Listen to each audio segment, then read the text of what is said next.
Studio Q, Queen's student television program, is brought to you in part by Procter & Gamble, continuing a long tradition of hiring Queen's students.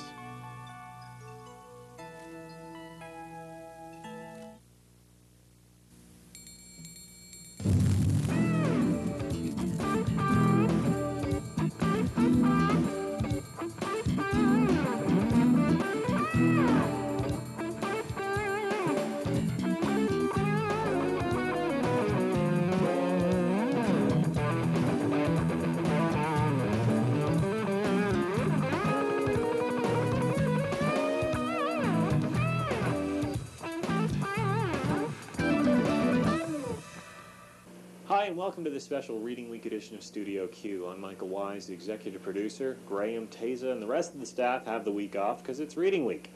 That means I'm stuck here to put together the show all by myself. But it's a special show this week. It's the very best of Studio Q ever. I've spent the last few hours going through some old footage tapes, collecting some of my favorite stories that we've done over the last few years. I thought we'd start with one of the biggest stories to hit Queens, the Sesquicentennial. 1991 was a big year for celebrations on campus, and we had Bruce Sellery there checking out all the festivities. For over 2 years, organizers have been planning for October 16th, 1991, our Sesquicentennial birthday. Their efforts culminated in a day of pomp and ceremony attended by thousands of the Queen's family. Grand Hall was packed with people who'd come to see the Governor General, Raymond Etitian, present the Queen's coat of arms. His attendance, as well as mass media coverage, emphasized the significance of the event. Canada Post marked the occasion with a special commemorative stamp unveiled by the Governor-General and Chancellor Agnes Benedictson. A huge edible replica of Grand Hall was then wheeled out. Created by chefs at Marriott Foods, the cake took about 80 hours for 3 people to complete. Its thick icing roof was too hard to cut into for the trio of Principal Smith, Brennan Corey, and Antoinette Mongillo. The audience roared even harder when serious Master of Ceremonies Fern Devens switched channels and impersonated Knowlton Nash, Brian Mulrooney, Jean Chrétien, and a host of others commenting on the Queen's birthday event.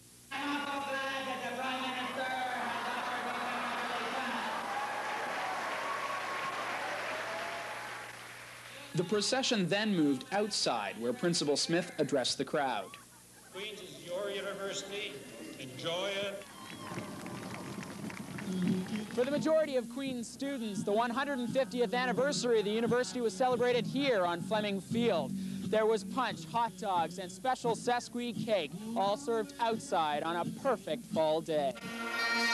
Attendance of over 3,000 shows that Queens means something to a lot of people. Here I've made friends that I know will last a lifetime, and friends from Frosh Week that I still keep in touch with, and I've been here a long time. Gave me a really fine start in life, and I come back now as alumni, and it's a very important part of our family life. If you don't have spirit, you got nothing. And this place has lots of it. There's human spirit, there's divine spirit, there's nature's spirit. All of it's part of the spirit life of the universe. And I think it's there cosmically. It's there like heartbeat. Spirit. This word is encapsulated by our school song. Generations joining together for a rendition of the Oil Thigh.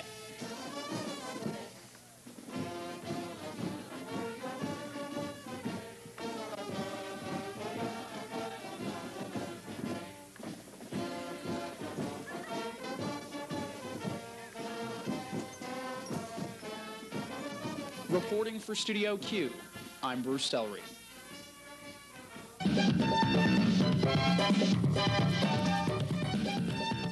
Studio Q has seen a lot of changes over the year. This was its original opening. Until last year, Studio Q was actually recorded and put together in a studio using the CableNet facilities on Coburn Street every Tuesday night. Last year, the show bought an editing suite, which meant we could edit and put the show together almost right up until airtime. Ron Tight, welcome to yet another edition of Studio Q. It came in handy for a couple of stories, like this demonstration last year that broke only 3 hours before the show was to go on air. Getting this edit suite meant Studio Q could branch out to do newsy stories and cover some of the big events on campus. Bruce Sellery was a reporter who often found himself in the middle of those big events, like the time he found himself surrounded by the first street party at Queens in recent memory. That happened when the Blue Jays won their first World Series back in 1992. Blue Jay fever preempted the midterm crunch last week, drawing unprecedented crowds to the big screen at Alfie's. Saturday night's game, the 6th and final of the World Series, was immortalized in the bottom of the 11th inning. For the first time in history, the World Championship banner will fly north of the border. It was impeccable timing that the bars closed immediately following, sending fans en masse into the streets to celebrate, especially here on University Avenue, where many gathered at a huge street party. Coming out 2 by 2, 4 by 4, 8 by 8, 16 by 16, hundreds of people at a time. Queens University hasn't seen a street party like this since October homecoming in 1987. But the Toronto Blue Jays win of the World Series was reason enough to gather again for this legendary celebration. But in 1987, a similar event turned ugly. Students were arrested, property damaged, and the incident attracted national media attention that effectively put an end to such revelry. This time, the kinder, gentler Queens prevailed. Most of the crowd is fairly friendly. That's what we like to see. Police presence helped to keep things under control. Later, they prevented more revelers from joining the party by blocking pedestrian access from all directions. But at its peak, the street party hosted upwards of 3,000 people. This with another impromptu bash on Princess Street as well.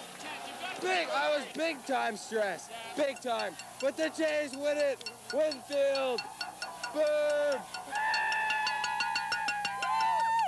As we now know, the Jays' win wasn't enough to carry the yes side in the referendum. But the first Canadian team to capture the World Series certainly strummed on rusty, patriotic heartstrings.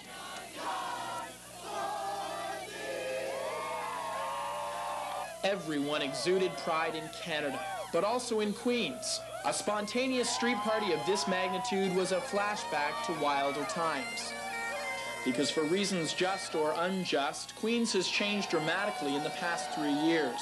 Major steps taken to eliminate sexism, racism, and homophobia have tamed traditions and prompted widespread concern that the unique Queens spirit was evaporating.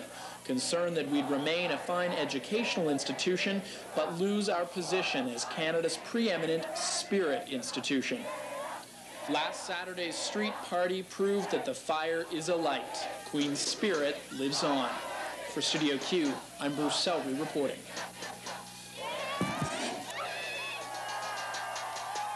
Bruce was one of Studio Q's first anchors in its first and second season. His co-anchor second season was Bronwen Lowe, and like Bruce, she had her share of juicy stories.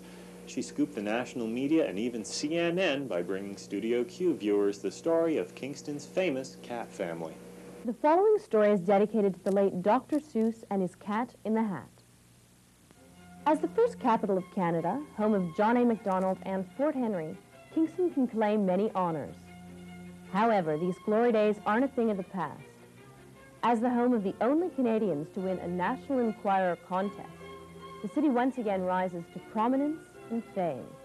This is Bronwen Lowe in the home of Jack and Donna Wright.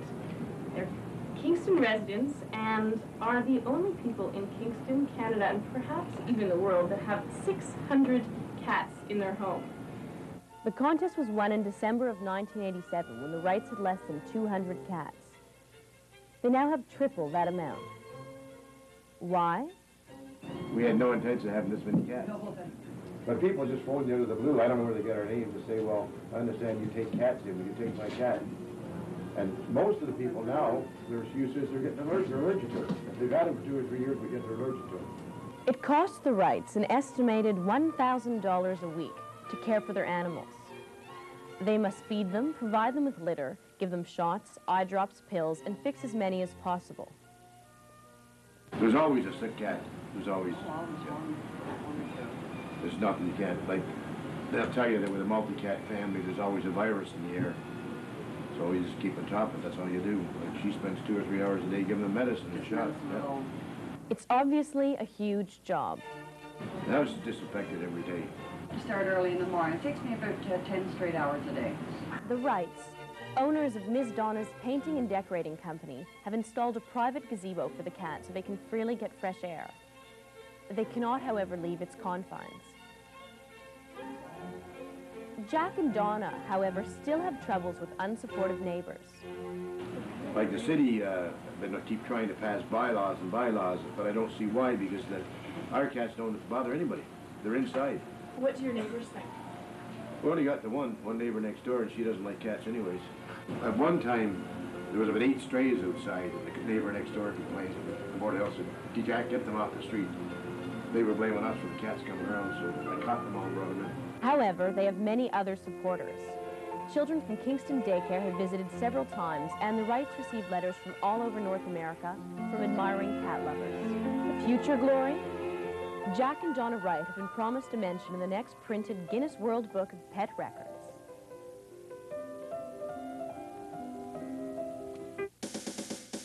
And here's a special Reading Week edition of What's On Where. At The Shot, Kingston's premier pool pub, catch a United Way pool tourney on Tuesday.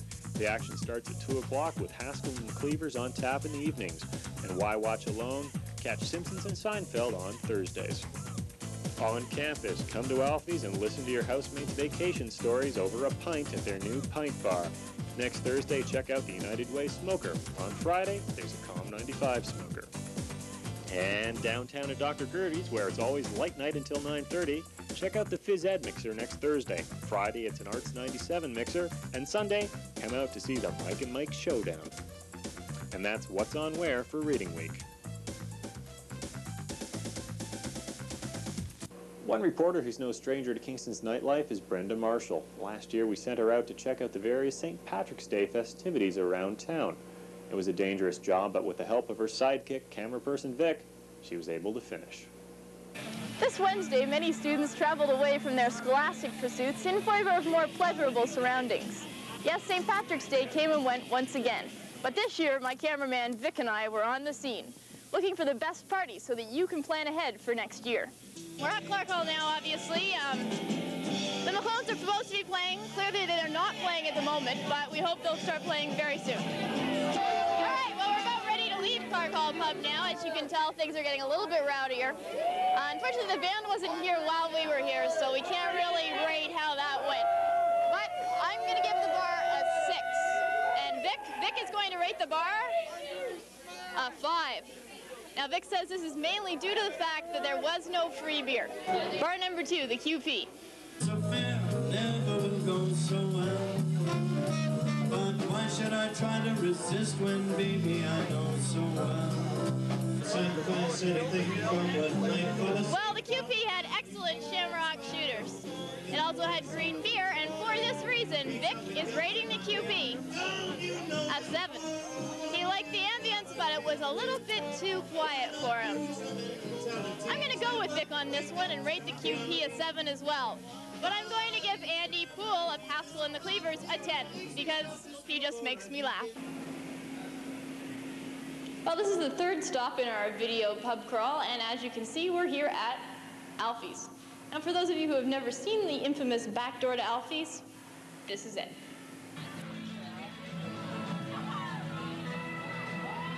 Vic and I are now wrapping up our tour of Alfie's.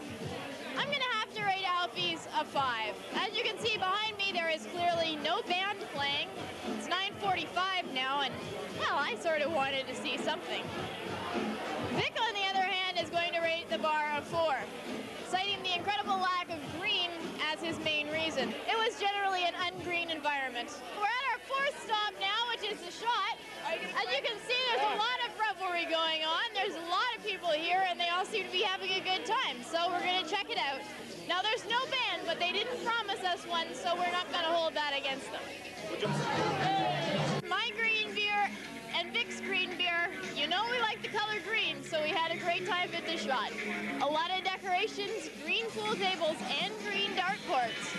So Vic's going to rate the Shot a 9, and I'm going to follow suit and rate the Shot a 9 as well. We're at AJ's now, where Michael, George, and the Jive are playing. Well, AJ's was a good time, but there weren't really very many St. Patrick's Day festivities going on. And for that reason, Vic's going to rate AJ's a 3. No, I think that's really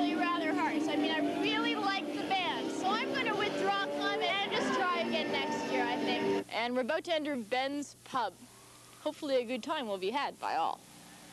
Go crazy. Obviously, there's a lot of people having a good time here at Ben's pub, and for that reason, Vic rated it an 8. He liked the authentic atmosphere, but I think we both missed a few decorations. For that reason, I'm going to give it an 8.5.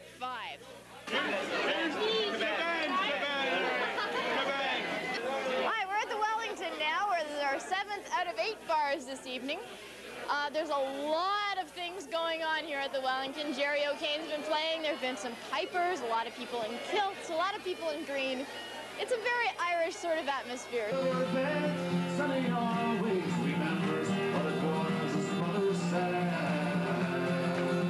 Sunny, don't go away. I am here all alone. Vic was rather happy with the Wellington, and he's rating it a 9. So I'm going to rate it a 9.25. We are at the brew pub, our last stop in our journey.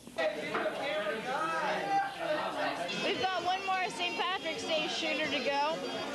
Vic's kind of passed out at the moment, so the camera is just resting on the table. But he's willing to give the brew pub even though we weren't here for the major festivities, we understand it was a pretty happening place a few hours ago.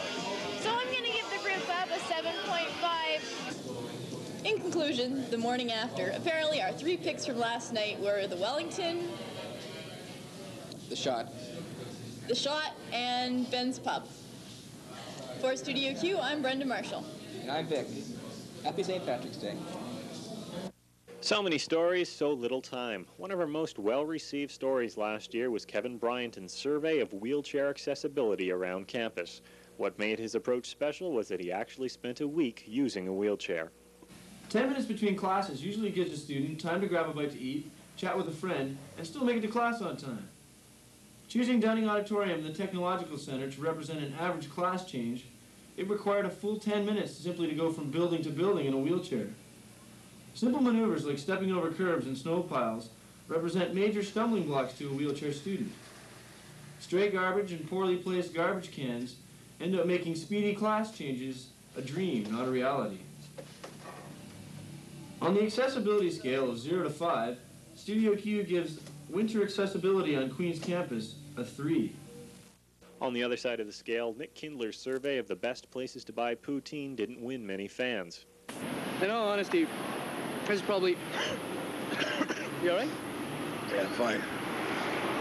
In all honesty, this is probably the worst poutine I've ever had. Guess it was just a bit too cheesy. If a reporter has a good idea for a story, they usually have the freedom to go and pursue it. We now beam Lenore at you. Greetings, Earthlings. That was the case with Lenore MacAdam, our resident trekker, when she filed this report on the Queen's Star Trek Club. Star Trek paraphernalia has become very popular, both with the original series and the Next Generation. And speaking of the new Star Trek, which series do people like better? Well, personally, I like the new Star Trek better. Next Generation to me is a lot more current. The issues are more relevant. The new. Like the new one better? Less stereotypes. Oh, without a doubt, it would be the new one. The new one? Yeah, it's a lot fancier. Yeah, the new one, definitely. Yeah. Well, I, for one, prefer the old series. I'm Lenore MacAdam for Studio Q. Live long and prosper. And of course, as the show has aged, so have some of its reporters. But does anyone recognize this face? 10% of the bikes were returned to their original owners. There are several ways to protect your bike. The most important one is to lock it up. That includes locking both your tires and your frame to something secure. Another one is to buy a plumber's tee. It'll protect thieves from breaking your kryptonite lock. Another alternative is just to leave your bike at home. Get yourself a campus bomber, something that's cheap and inconspicuous and can get you from point A to point B. This is Teza Lawrence reporting for Studio Q.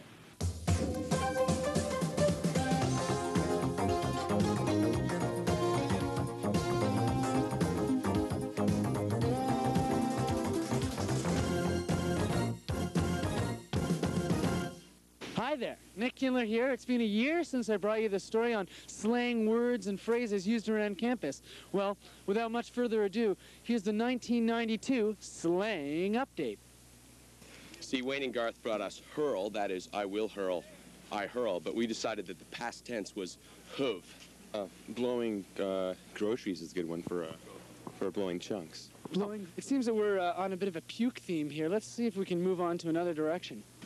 But there's a new slang for anything that someone who does something really fantastic, you just say he was unconscious.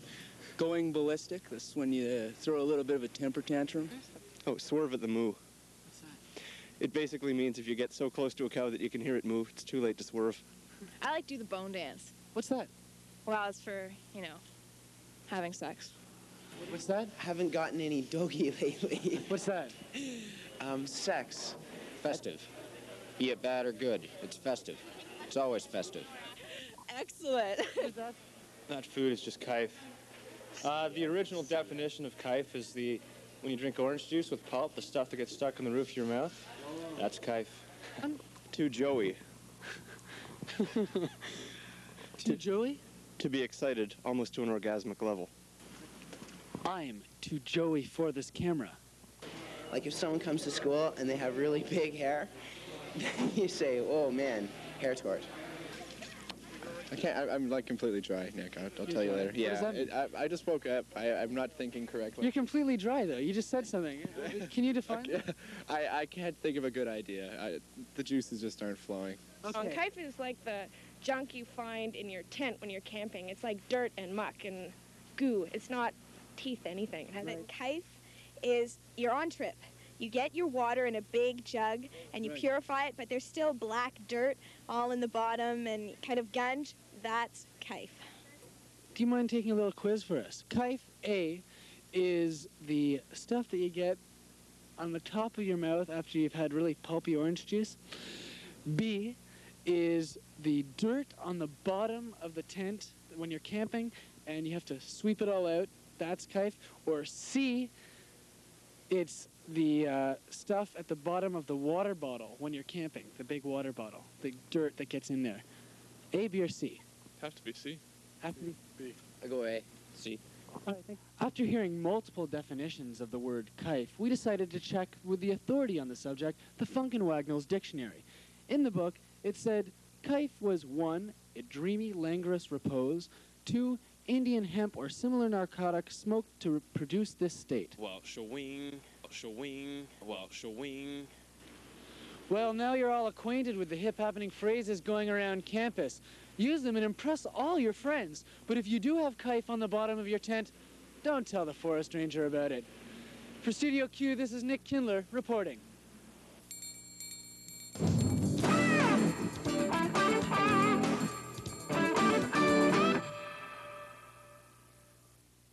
The biggest sports story ever covered by Studio Q was, of course, last year's Vanier Cup victory. Not only did we have all 3 of our cameras on the sidelines capturing all the events, we even dragged our 2 anchors to Skydome to record the entire program on location. I'm Kirsten Teague. And I'm Ron Tait. We are on location at the Skydome. Plenty of excitement here. We just won Vanier Cup 31-0. 31 zip. The place was crazy. As for the girls, it was nuts, wasn't it? Crazy. Just crazy. All right, how about we go back and take a look at some of the highlights. It was a perfect day for a game of the old pigskin. Eastern style, lots of rain and grey sunshine. The best of the nation gathered inside the big igloo in T.O. And as the lads from St. Mary's Way came to town, they was led by one big Buena Vista Bay boy. All-Canadian defenseman Alex Aliopoulos. Arr. St. Mary's entered Vanier as overwhelming favorites due to their extremely stingy defense. Giving up less than 9 points per game all season made the odds against the Gales almost believable. Almost. The Vanier matchup, however, focused down on 2 players, and this time it was personal.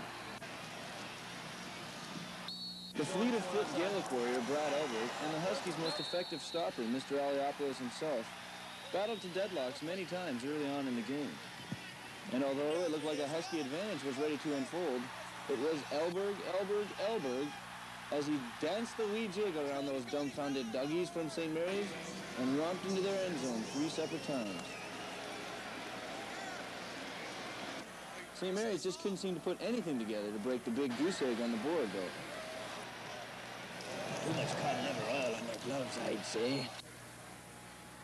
And the tumbling of all pregame predictions gave Queens fans further reason to cheer, as its lead went up by leaps and bounds. The end of the first half stopped play momentarily and allowed Studio Q to accost itself some celebrity predictions about the remainder of the game. We had the ultra-conservative prediction. We had the totally clueless prediction. How you doing? I'm just out here enjoying the game. I don't know who to root for because this is my first college game in Canada, so I guess I'm rooting for Queens because they're winning and the fans behind me, so I got to cheer for them. Thank you very much, Derek. Maybe you better spend a little less time on the bench and a little more time on the trail of university football. All predictions were nonetheless offered in the shadow of inevitable victory. And as the Knight emerged victorious from the game-long offensive and defensive joust, he was wearing red, yellow, blue, and the number 1. And after all the hard hits were delivered and the field gun went off, the battle-weary opponents conceded a small mark of kinship in a pastime bigger than both of them. They had now only to look forward to bright futures and restful weekends. So it's all over, right? Well, not quite yet. What about our other unique Kingston tradition? So are you going to be laying the kibosh on anybody who tries to get down there or what? Negative. My main concern is to make sure that the poles don't get ripped off. Yeah, right. The field rush was indeed successful, but before we could celebrate at ground level en masse, a few brave fans had to make a run for the border. And boy, did it suck to be them. If not for the effort of these few, however, and the Gales football team, none of this Arcana would be possible at all. Once the lights are going down in the Sky Dome, all I can say is 1992, what a year. Canada turns 125 years old. We win the World Series of the Gales. Take the Vanier. All right. All the hard work paid off, guys. Way to go. For Studio Q, this is Kevin Bryenton reporting.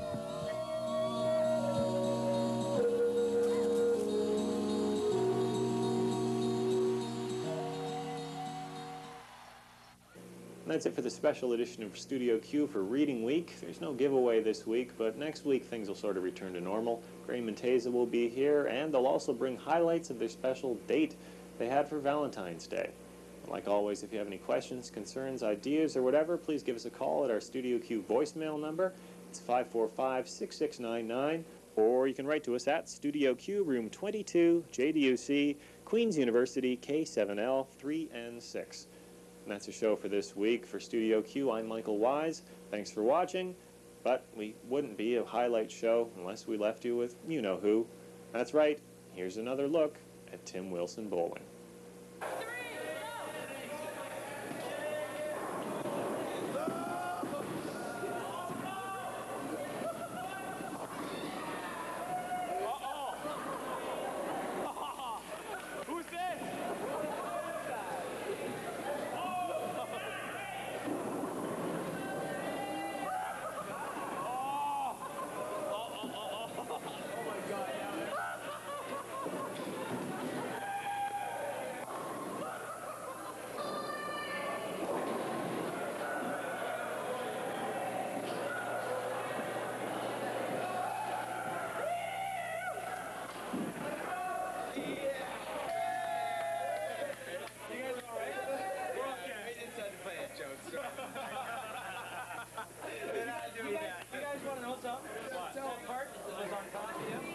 It was only partially supported by your body. The rest of it was by the machine. That's an 850-pound part.